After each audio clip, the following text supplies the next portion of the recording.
하겠습니다. 하나님 말씀은 창세기 12장 1절부터 4절까지의 말씀입니다.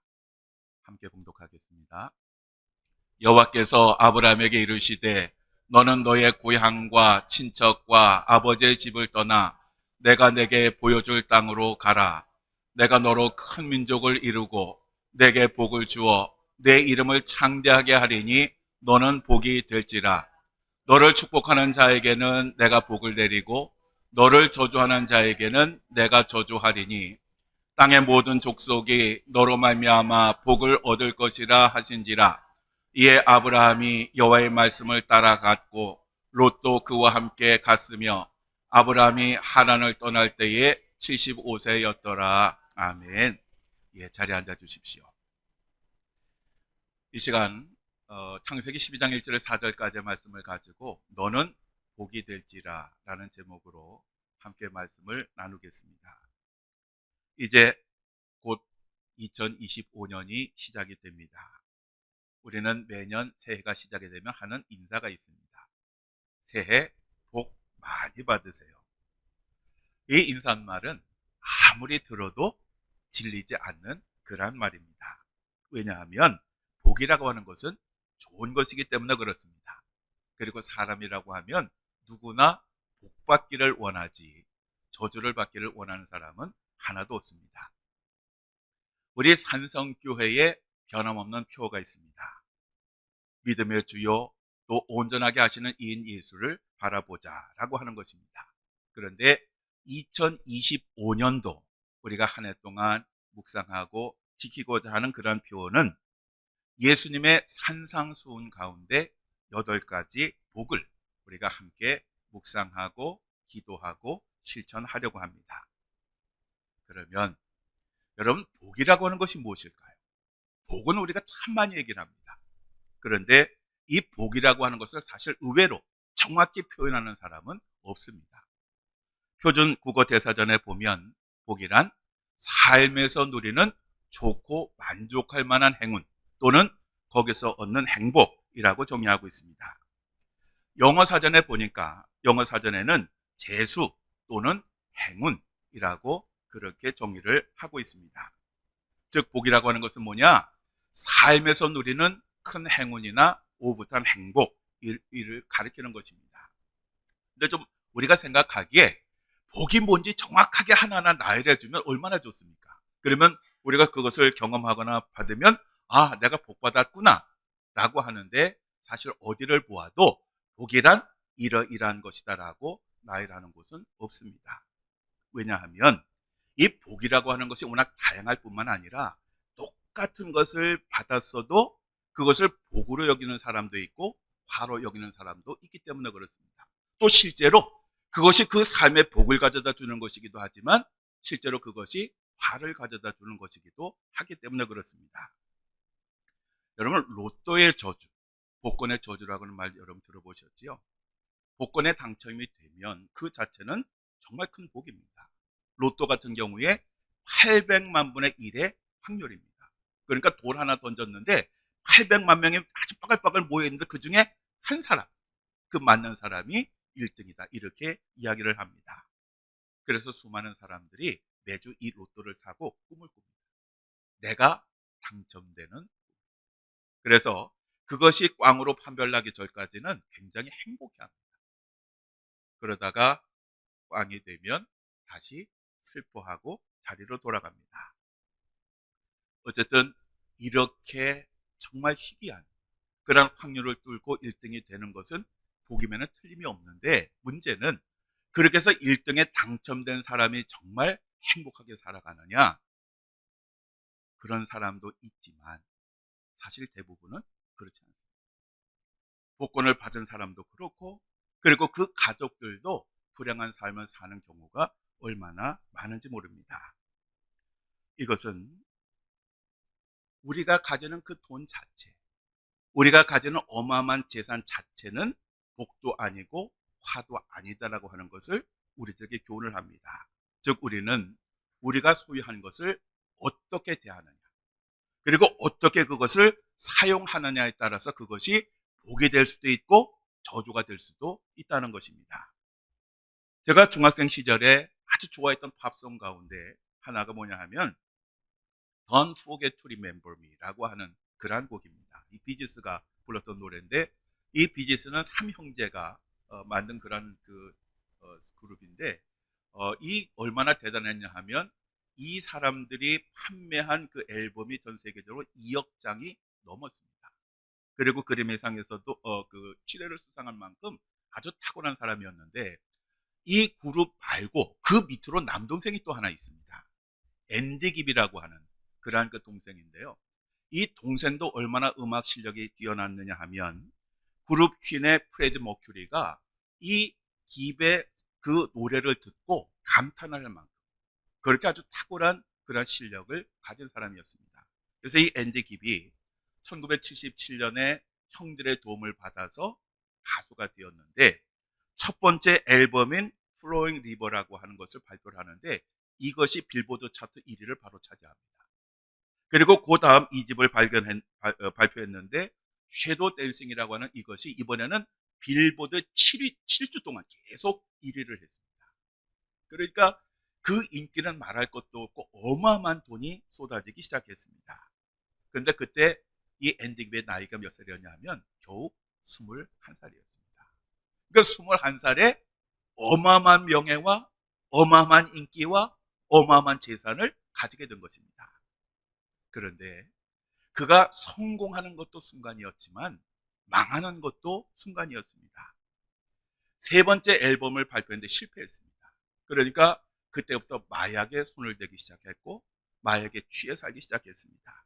그러다가 1986년에 파산을 했고 1년 뒤인 1987년에 150만 달러의 빚을 진 채 29살의 젊은 나이로 약물 중독으로 죽게 됩니다. 이 앤디 깁이 이렇게 빨리 망하고 죽은 것에 대해서 그 친구들이 이구동성으로 이렇게 말을 했습니다. 그는 공허했고 그의 영혼은 텅 비어 있었다. 그러니까 세상 사람들이 원하는 건 다 가졌지만 정작 그의 영혼은 공허했고 그것을 견디지 못해서 약물에 취해 살다가 죽게 된 것입니다. 전도서 5장 16절 17절에 이렇게 말씀합니다. 우리 함께 읽겠습니다.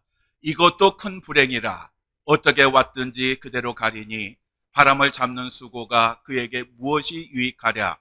일평생을 어두운 데에서 먹으며 많은 근심과 질병과 분노가 그에게 있느니라. 아멘. 이 말씀은 사람은 이 세상에 빈손으로 왔다가 빈손으로 가는데 우리가 영원히 소유하지 못할 것에 집착하고 살다가 결국 불행하게 인생을 마치게 된다라고 하는 그런 의미입니다.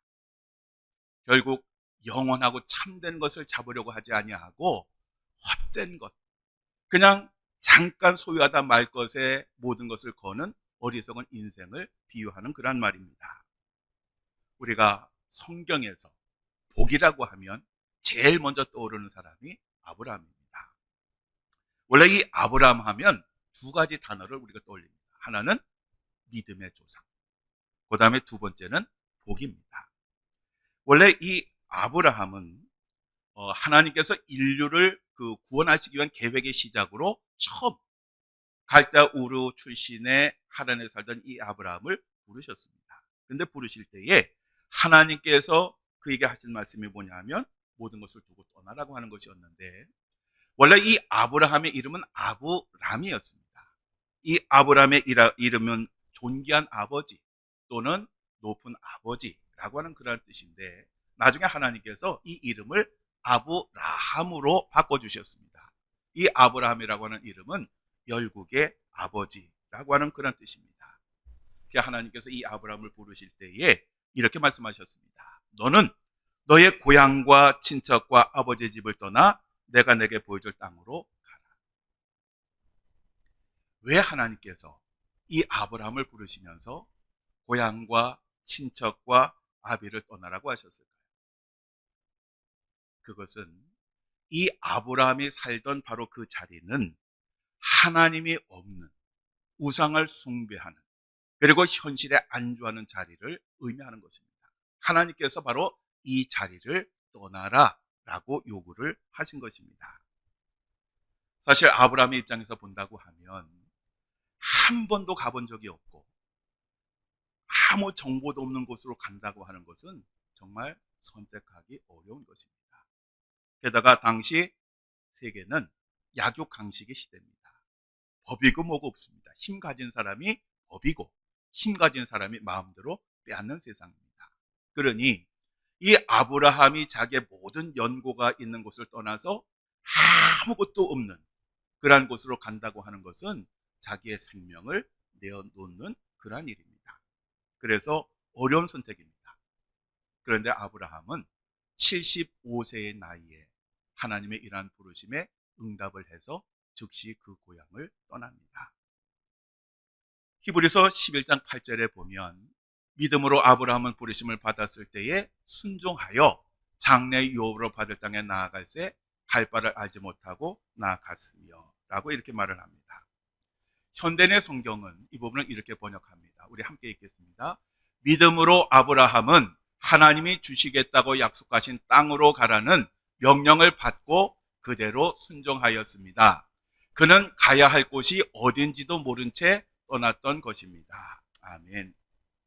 그러니까 아브라함이 가졌던 게 뭐냐면 두 가지였는데 하나는 순종이고 하나는 믿음이었습니다. 이 두 가지 때문에 아브라함은 결단을 했고 하나님께서 인도하시는 그 땅으로 갈 수가 있었던 것입니다. 하나님께서는 이 아브라함을 부르시면서 네가 만일 내 말에 순종하면 세 가지 복을 주시겠다고 약속을 하셨습니다. 그 첫째는 하나님은 아브라함으로 큰 민족을 이루시겠다라고 말씀하셨습니다. 결국 이 아브라함은 이스라엘의 조상이 되었습니다. 이스라엘 백성들은 하나님 앞에 기도할 때에 처음 기도 시작에 아브라함의 하나님, 이삭의 하나님, 야곱의 하나님 이렇게 기도 시작합니다. 어느 누구도 아담과 하와의 하나님이라고 기도하는 사람은 하나도 없습니다. 왜냐하면 인류의 조상은 아담이지만 이스라엘 민족의 조상은 아브라함이기 때문에 그렇습니다. 두 번째로 하나님은 아브라함의 이름을 창대하게 할 것이라고 약속하셨습니다. 이것은 세상적인 명성을 의미하는 것이 아닙니다. 후에 아브라함은 하나님의 선지자, 하나님의 방백, 하나님의 벗이라고 불렸고 모든 믿는 사람들의 아비가 되는 그러한 복을 받았습니다. 아브라함의 이름은 하나님께 기억되었고 믿는 모든 사람들에게 기억되는 그러한 이름이 되었습니다. 세 번째로 하나님은 아브라함이 복이 될 것이라고 약속하셨습니다. 이것은 복과 저주의 기준이 된다라고 하는 그러한 의미입니다. 그래서 하나님께서는 아브라함을 축복하는 사람을 내가 축복하고 아브라함을 저주하는 사람을 내가 저주하겠다라고 말씀하셨습니다. 그러면서 땅의 모든 민족들이 아브라함으로 말미암아 복을 얻을 것이다 이렇게 말씀하셨습니다. 즉 아브라함이 복의 통로가 될 것이다 라고 말씀하신 것입니다. 이 말의 의미가 뭐냐 하면 이 아브라함의 후손 가운데 인류를 구원하실 메시아가 태어나실 것이고 그 메시아로 인해서 그 예수 그리스도를 믿는 모든 사람은 구원이라고 하는 놀라운 선물을 얻게 될 것이다 라고 하는 그런 말입니다. 요한복음 3장 16절 우리가 잘 아는 말씀입니다. 우리 함께 읽겠습니다. 하나님이 세상을 이처럼 사랑하사 독생자를 주셨으니 이는 그를 믿는 자마다 멸망하지 않고 영생을 얻게 하려 하심이라. 아멘. 이 세상을 사는 우리들에게는 돈도 필요하고 명예도 필요하고 권세도 필요하지요. 그렇지만 정말 우리가 구하고 정말 우리가 소유해야 될 것은 이것이 아니라 바로 영원한 생명이라고 하는 것입니다. 이 세상은 불공평합니다. 그래서 이 세상은 가진 자만이 더 가질 수가 있습니다. 없는 자는 갖고 싶어도 가질 수가 없습니다. 힘이 약하거나 없는 사람들은 늘 서름을 당해야 합니다. 그렇지만 영원한 생명이라고 하는 것은 절대로 그렇지 않습니다. 영원한 생명은 부자든지 가난한 사람이든지 권세를 가진 사람이든지 아무 힘이 없는 사람이든지 아니면 탁월한 능력을 가진 사람이든지 정말 무기력한 사람이라 할지라도 누구든지 받을 수가 있는 것입니다. 왜냐하면 영원한 생명은 소유로 얻는 것이 아니라 믿음으로 얻는 것이기 때문입니다. 우리가 예수 그리스도를 믿는다라고 하는 것은 정말 큰 복입니다. 왜냐하면 그 믿음으로 말미암아 우리는 이 세상에 줄 수 없는 영원한 생명을 받고 생명을 누리게 되기 때문에 그렇습니다. 결국 아브라함은 예수님을 통하여 이 땅의 모든 사람들에게 복을 전달하는 복의 근원도 되었고 복의 통로도 되었습니다. 영원히 죽을 수 없는 우리 인간들에게 이것만큼 큰 복은 없습니다. 문제는 어리석은 인간들이 이것을 깨닫지 못합니다. 언제 깨닫느냐? 죽을 때가 돼서야 깨닫습니다. 그 전까지는 어떻게 하면 이 세상에서 많은 복을 누리느냐, 여기에 관심을 갖다가 나중에 죽을 때가 되면 내가 세상에서 가진 거는 큰 소용이 없구나 라고 하는 것을 깨닫게 되는 것입니다. 사랑하는 성도 여러분, 이 복이라고 하는 게 우리는 무엇인지를 정확히 알아야 됩니다. 왜냐하면 알아야 구할 수가 있고 알아야 받을 수가 있고 알아야 누릴 수가 있기 때문에 그렇습니다. 많은 사람들이 기독교가 기복신앙을 가진 종교가 되었다라고 비판을 하지만 성경을 보면 하나님은 분명히 우리들에게 복을 주시겠다고, 그리고 복의 통로가 되라고 분명히 말씀하셨습니다. 다만 이 복의 개념을 우리가 바로 알아야, 그래야 우리가 이 복을 누리며 행복한 삶을 살 수가 있는 것입니다. 오늘 여러분이 예수님을 믿고 구원을 받았다고 확신한다면 여러분은 이 세상에서 가장 큰 복을 받은 사람입니다. 이것을 누리며 살아야 됩니다. 이것을 가졌음에도 불구하고 나는 너무 불행하다고, 나는 너무 없다고, 왜 하는 일이 안 되느냐고 불평하고 원망하고 불쌍하게 사는 인생들이 얼마나 많은지 모릅니다. 오늘 우리들은 이제 한 해를 마무리하고 한 해를 시작하면서 또 2025년 하나님께서 우리들에게 복을 주실 것을 기대하면서 참된 복을 구하고 받고 누리는 그러한 성도들이 되어야 하겠습니다.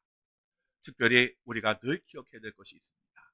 하나님께서 우리에게 복을 주시는 것은 우리만 잘 그 복을 누리라고 하는 의미가 아니라 우리들을 통해서, 지금도 하나님을 알지 못하는 이들, 참된 복이 무엇인 줄 모르는 이들에게 복의 통로가 되라고 우리를 먼저 부르신 것입니다. 그러니까 2025년 한 해는 하나님의 주시는 복도 잘 받으시고 이 복의 통로가 되셔서 여러분이 만나는 모든 사람들이 여러분 때문에 복 받았다고, 여러분 때문에 하나님의 놀라운 은혜를 받았다고 고백하고 함께 하나님을 찬양할 수 있는 그러한 한 해가 되시기를 주님의 이름으로 간절히 축원합니다.